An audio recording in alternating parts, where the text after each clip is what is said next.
हाँ जी, तो देखिए इस क्वेश्चन में क्या लिखा है, using Cauchy's theorem and Cauchy integral formula evaluate this c e to the power z upon z square into z plus 1 का whole cube dz, where c is सबसे important, c is mod z equal to 2, radius कितनी है 2। अगर आप यहां से singularity check करें तो 0 एंड -1 आएगी, 0 एंड -1, तो 2 रेडियस के सर्कल के अंदर लाई कर रही हैं दोनों। अगर ये mod z इक्वल 1/2 होता, अगर ये क्वेश्चन का जो डोमेन है बस इतना होता 1/2, तो फिर उस केस में -1 z इक्वल -1 जो है ना वो आउट हो जाती, फिर आपका सिर्फ z इक्वल टू 0 ही इस कंटूर के अंदर लाई करना होता, और इस केस में फिर आप पूरा इस फंक्शन को fz मानते अपॉन पर ही रहता। सुन पा रहे हो? तो इस कर्व के कंटूर के रेडियस से डिसाइड होगा कौन सी सिंगुलैरिटी इनसाइड है कौन सी आउटसाइड है। तो इसलिए इन क्वेश्चंस का थोड़ा सा ध्यान रखिएगा। फिलहाल अभी z इक्वल टू 2 में 0 और -1 दोनों c के अंदर लाई कर रहे हैं, जो 2020 में 15 मार्क्स का क्वेश्चन पूछा गया है। तो चलिए देखते हैं इसको कैसे सॉल्व करेंगे। सबसे पहले वही अपना फॉर्मेट जो हम लिखते आ रहे हैं अभी तक, क्वेश्चन सॉल्यूशन लिखेंगे इसका। तो given integral c e to the power z upon z square और z प्लस 1 का होल क्यूब, ऐसे लिखो, where dz, where c such that mod z equal to 2, mod z equal to 2 is a circle with center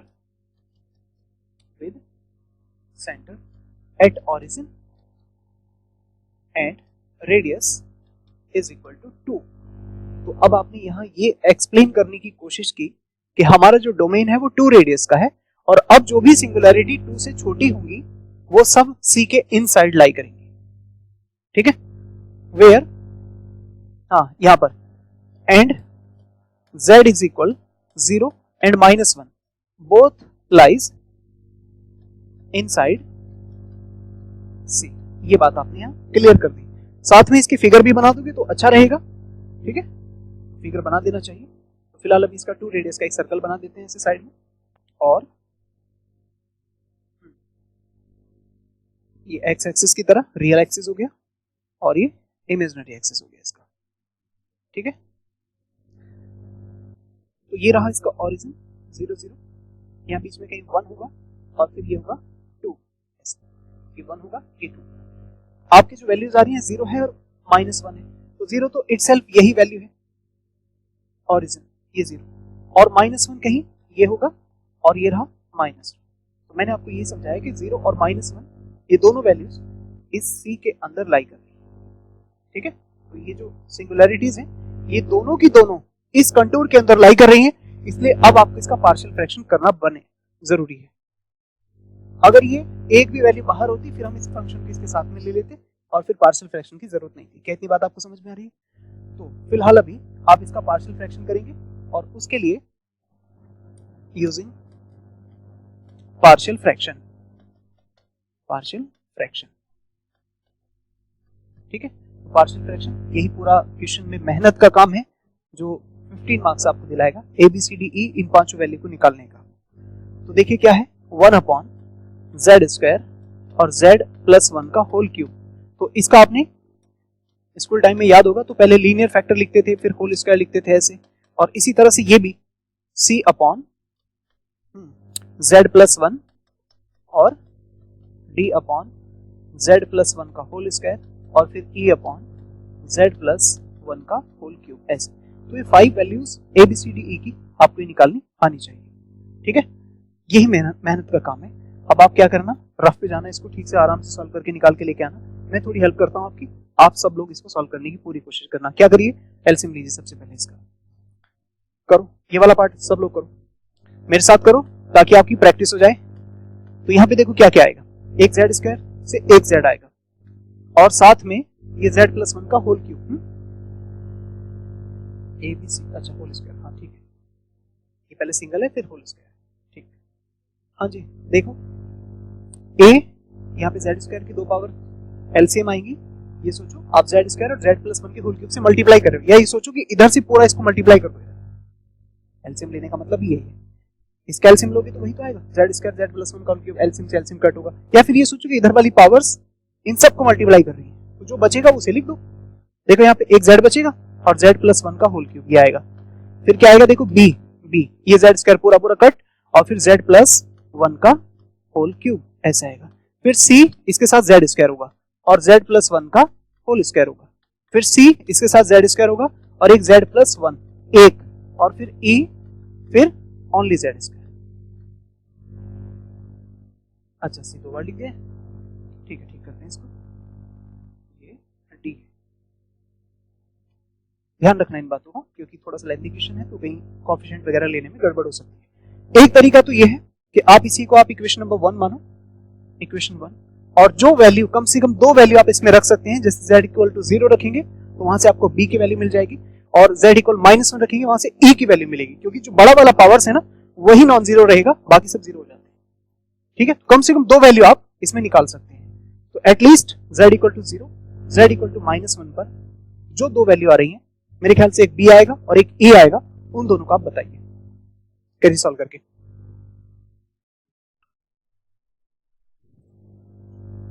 हाँ जी, तो बताइए कौन कौन सी कितनी कितनी वैल्यू आ रही है। आप z को 0 रखो पहले इसमें, at z is equal to 0।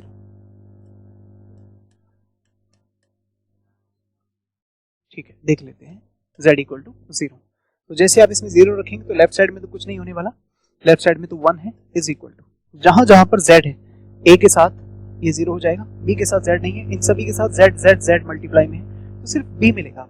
और यहाँ 0 रखेंगे तो b इंटू 0 प्लस 1 का होल क्यूब, तो सीधा सीधा आपको यहाँ से b की वैल्यू 1 मिल जाएगी, है ना।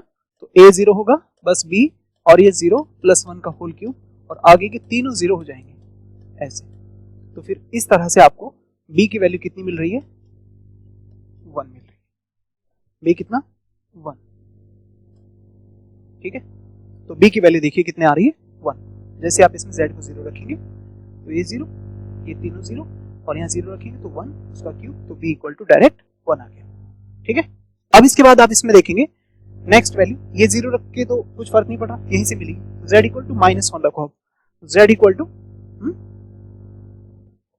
ठीक है, तो at z equal to -1, z equal to -1, आइए समझिए z इक्वल टू -1।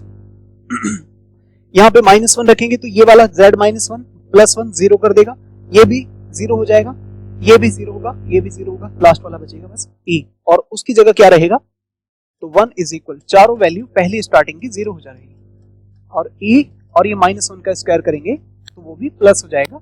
इस तरह सीधा e की वैल्यू कितनी मिल रही है आपको, 1। तो ये दो वैल्यूज तो कम से कम आपको मिल जाएंगे। ठीक है, अब बाकी बची 3 वैल्यूज, उसके लिए आपको कोएफिशिएंट्स कंपेयर करने हैं।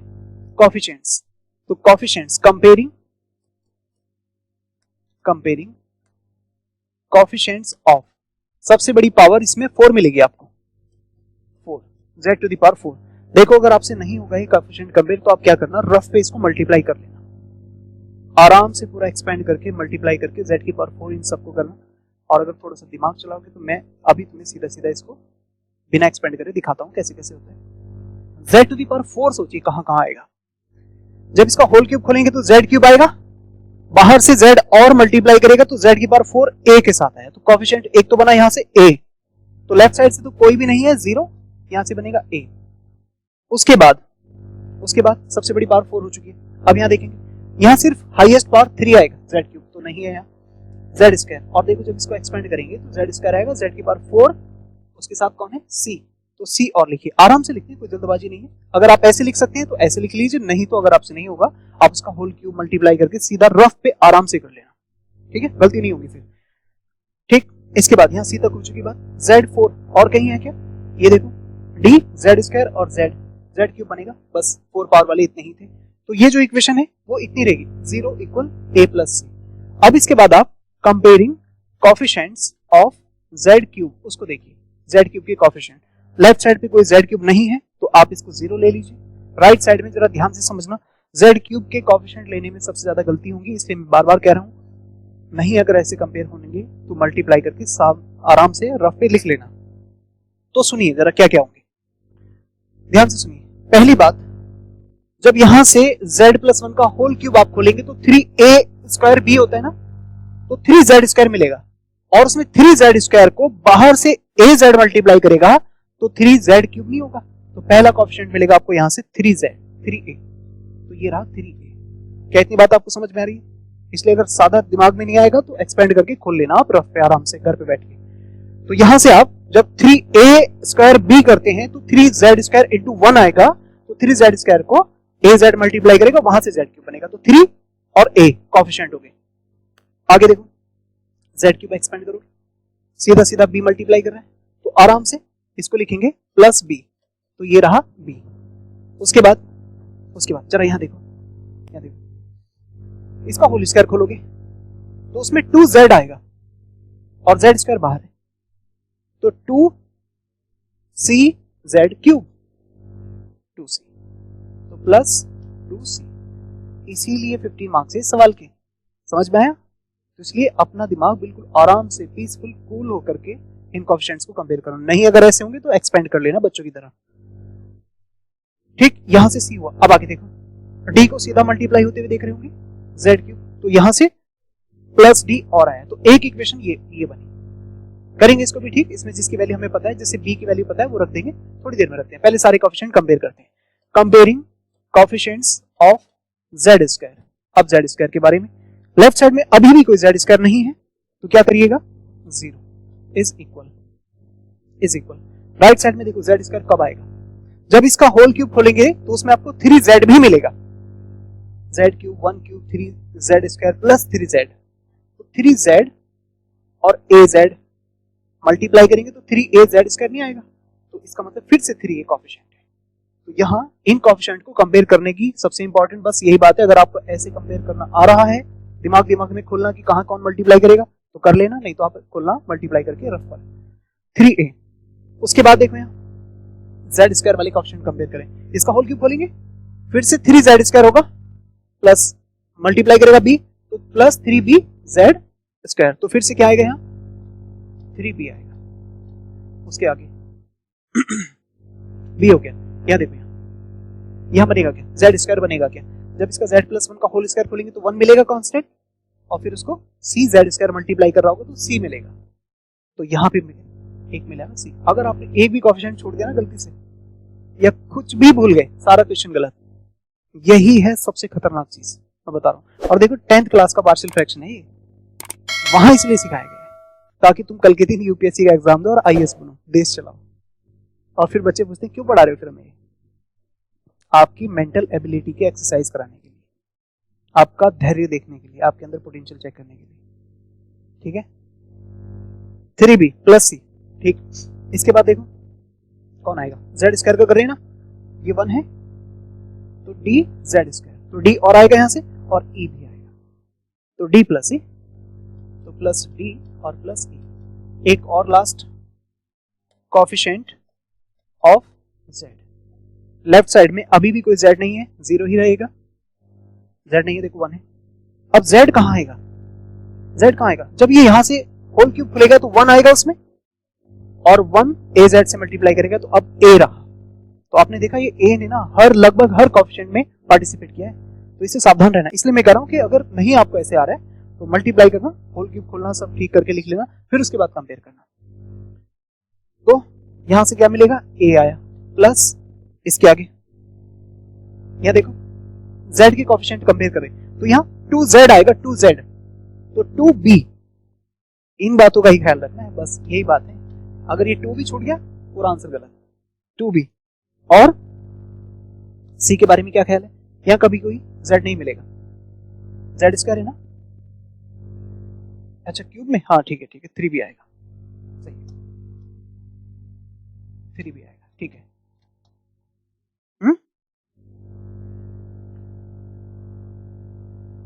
हाँ तो 3b हो गया, ठीक है। अब यहां देखो z², यहां पे तो z नहीं मिलेगा आपको क्योंकि एट लास्ट 1 है, उसके साथ z² मल्टीप्लाई करेगा तो c वाला तो नहीं आएगा।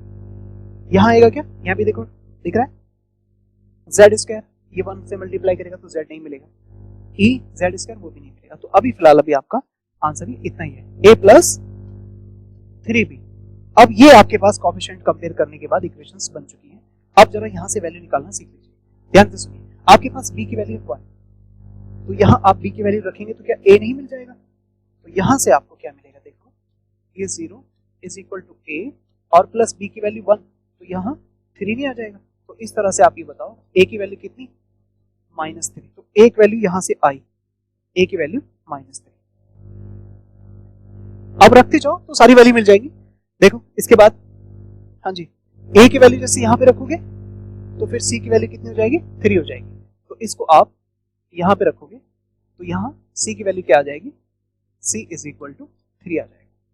तो ये हुआ, कम से कम 4 वैल्यू तो मिल गई अभी तक, 2 और बची, उन्हें भी देख लेते हैं। देखिए a भी पता है, b भी पता है, c भी पता है, d मिल जाएगा। तो इस वाली इक्वेशंस को ले लेते हैं, ऐसे देखो एरो बना दी मैंने। तो 0 इज इक्वल टू a कितना है, तो -9, b कितना है 1 और c कितना है, तो 6 हो जाएगा, और प्लस d। बताओ यहां से d की वैल्यू कितनी आएगी, 2 आ जाएगी, बिल्कुल सही। तो 2 आ जाएगी, d आया 2, और क्या बचा last,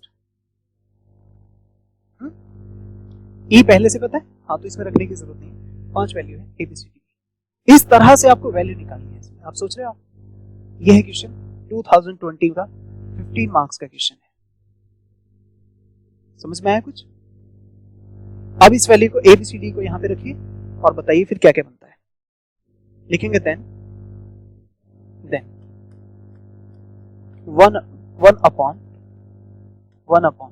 z square and z plus 1 का whole cube is equal a कितना है 3, माइनस का 3, a है -3 upon z plus b upon, तो 1 अपॉन z स्क्वायर, फिर c plus 3 upon z plus 1, फिर d plus 2 upon z plus 1 का whole square, बिल्कुल ठीक।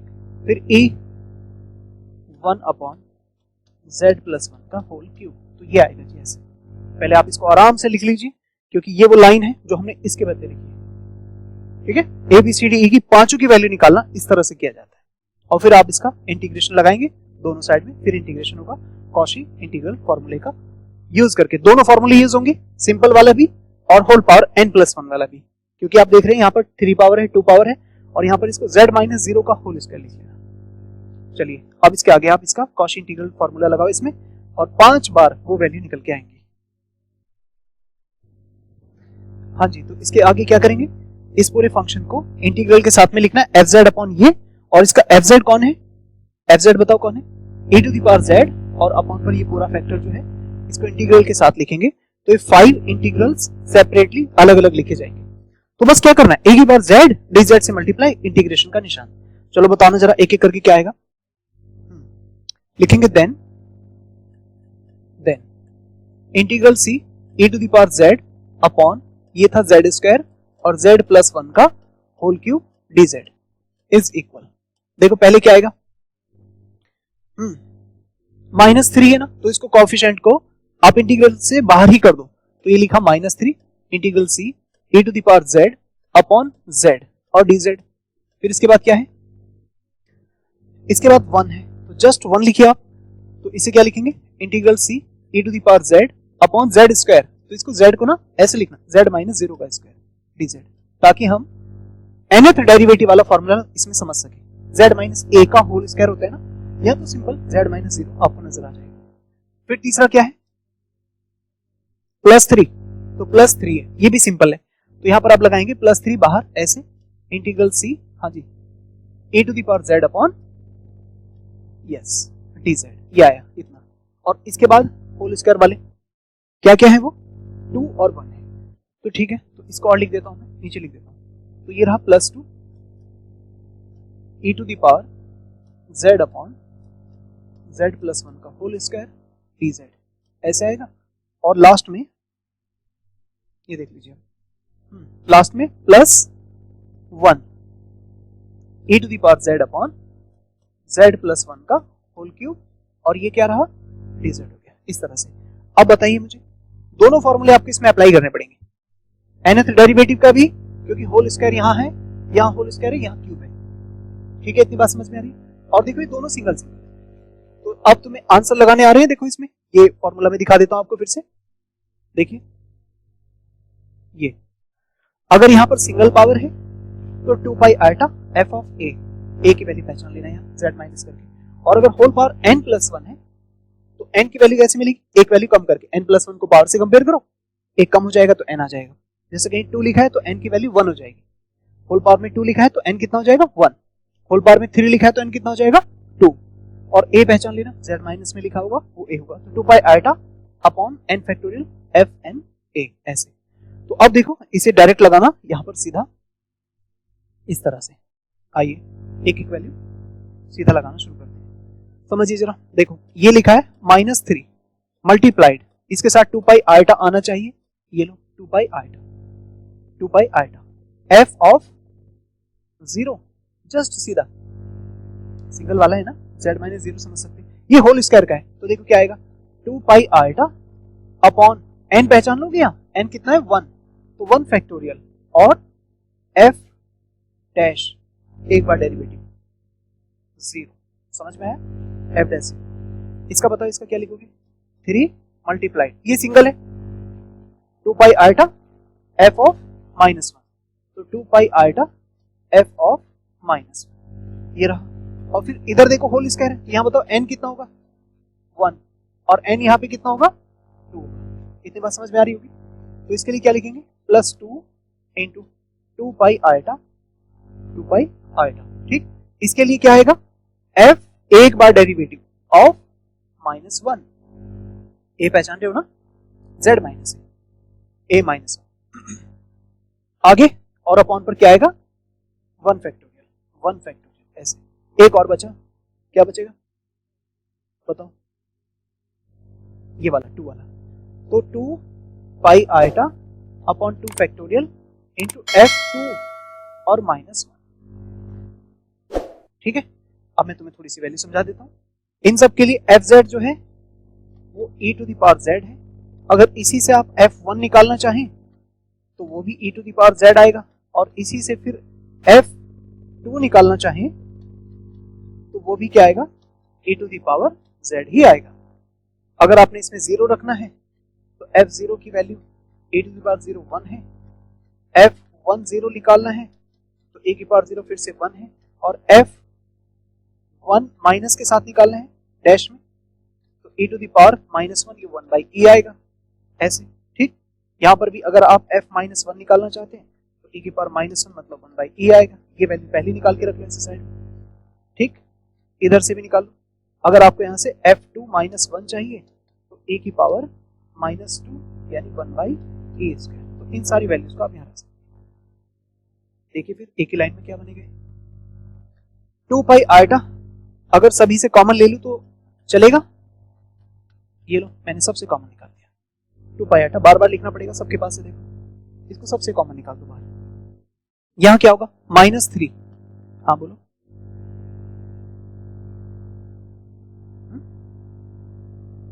z की वैल्यू -1 है, तो फिर यहाँ पे रखा हमने, हाँ ठीक है, अच्छा गड़बड़ हो गई, सही कर बिल्कुल ठीक, z की वैल्यू -1 है तो ये नीचे 1 ही रहेगा, ठीक है, 1/e आएगा, सही है, गुड, बहुत अच्छी।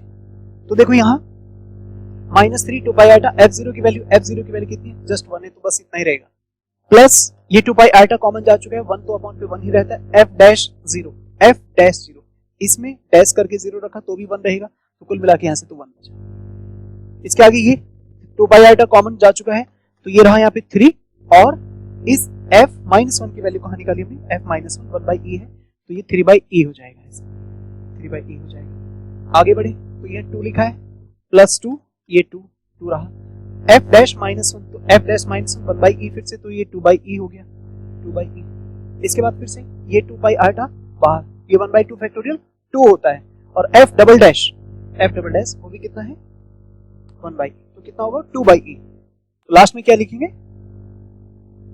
हाँ 1/e हो जाएगा बस, तो 1/e, बस इनको थोड़ा ठीक कर लो, कहां पे? अच्छा अच्छा, तो ये 2 आ जाएगा यहाँ पर। अभी ठीक है, ठीक है, 2 बाई आइटा कॉमन ले चुके हैं, ठीक है। तो बाकी इनको ठीक करो, ये -2 हो जाएगा और इनका एलसीएम ले लो। तो क्या है, 2 बाई आइटा और ब्रैकेट में -2 प्लस 11 अपॉन 2e -2, ठीक है, ऐसे रहने कोई दिक्कत नहीं, ठीक है। तो ये इसका आंसर हो गया, इस क्वेश्चन का आंसर, ठीक है, यही इसका आंसर। चेक कर लो बाकी अगर कुछ कैलकुलेशन गड़बड़ है तो देखा आपने, ये 15 मार्क्स का क्वेश्चन पूछा गया है और 3 स्लाइड में आ जाएगा। देखो 2020 में पार्शियल फ्रैक्शन की पूरी लास्ट तक के कॉन्सेप्ट को चेक करने की कोशिश की गई है। एक भी अगर थोड़ा सा भी आपका कॉन्सेप्ट लूज है पार्शियल फ्रैक्शन का, फिर ही आप क्वेश्चन नहीं कर पाओगे। तो इसलिए इस क्वेश्चन को आप एक बार फिर से घर पे बैठ के करना। कल इसलिए मैंने होमवर्क में दिया था आपको, ताकि इसका एक बार आप आइडिया लगा सके कि एबीसी की जो वैल्यू हम घर पे निकाल के लेके आए वो ठीक है कि नहीं। आज ये मैंने करा दिया, मैं नहीं कह रहा कि बिल्कुल मेरा ही सही है जो मैंने कराया। आप फिर से अपने आप सॉल्यूशन करके निकालना, एबीसीडी की वैल्यू निकालना, थोड़ी वेरिएशन आएगा, फिर से दोबारा निकालना, फिर तीसरी बार भी वेरिएशन आएगा। जब आपका ठीक आना शुरू हो जाएगा तो आप समझ लेना कि आप इस क्वेश्चन को कर सकते हैं। और इस टाइप के किसी भी क्वेश्चन का एक्सपेरिमेंट वो फिर से दोबारा करेंगे। क्यों? क्योंकि कुछ क्वेश्चन पेपर में ऐसे होते हैं जो सामने बच्चे को लगे कि हम ऐसे कर दूंगा और वो उसमें फंस जाए। एक बार तुम इसमें घुसे ना सॉल्व करने में, सच कह रहा हूं, आधे घंटे से पहले पार नहीं निकल पाओगे।